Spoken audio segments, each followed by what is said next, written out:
এই মুহূর্তে আমি আছি আমতা যে তাজপুর, সেই তাজপুরের একটি প্রত্যন্ত গ্রাম কালীমাতা একটি মাঠে আমি আছি। সামনেই কিন্তু বসন্ত দোল। সেই দোল উৎসবকে পাথেয় করে তাজপুর একটি নৃত্যাগোষ্ঠী, তারা কিন্তু আজকে এই বসন্ত উৎসবের মধ্যে তারা কিন্তু নিজেকে ভাসিয়ে দিয়েছেন। এই বসন্ত উৎসব মানে কিন্তু একটা আলাদা রকম উদ্দীপনা বাঙালির মধ্যে, আলাদা রকম একটা অনুভূতি। যে দোল উৎসব, যে দোলকে ঘিরে কিন্তু রবীন্দ্রনাথ ঠাকুর উঠেই আসে। শান্তিনিকেতনে গেলে হয়তো এই দোলের সময় আমরা দেখতে পাবো বিভিন্ন প্রায় প্রতিনিয়তই সেখানে দোল উৎসব নিয়ে কিন্তু বিভিন্ন ধরনের অনুষ্ঠান হয়েই চলেছে।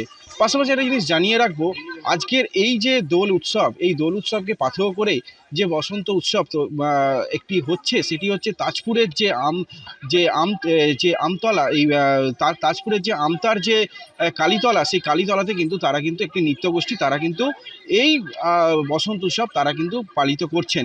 পাশাপাশি জিনিস জানিয়ে রাখবো, এই যে নৃত্যগোষ্ঠী আছে, তারা যে এই বসন্ত উৎসব পালন করছে, একটার পর একটা গানের সঙ্গে তারা নৃত্য করছেন এবং যে আবির তারা ব্যবহার করছেন এখানে, সেই আবির কিন্তু একদম কিন্তু ভেষজ আবির।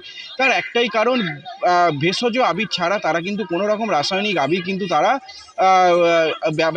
ব্যবহার তারা কিন্তু করছেন না। এই বলে কিন্তু তারা জানিয়েছেন, এই যে সংগঠনের যারা কর্তৃপক্ষ আছে তারা কিন্তু এই জানিয়েছেন। অবশ্যই ৬টা ঋতুর মধ্যে বসন্ত ঋতু একটি খুবই জনপ্রিয় ঋতু, সবাই খুব পছন্দের, সবার খুব পছন্দের। আর রবীন্দ্রনাথ ঠাকুর যে শান্তিনিকেতনে যে বসন্ত উৎসব শুরু করেছিলেন, সেটার আদলেই আজকে এখানে আমরা বসন্ত উৎসব পালন করছি। তো ছোট ছোট আমার বাচ্চারা বা গ্রামবাসীরা যারা আছে তাদেরকে নিয়ে আজকে এই বসন্ত উৎসব পালন হচ্ছে এখানে।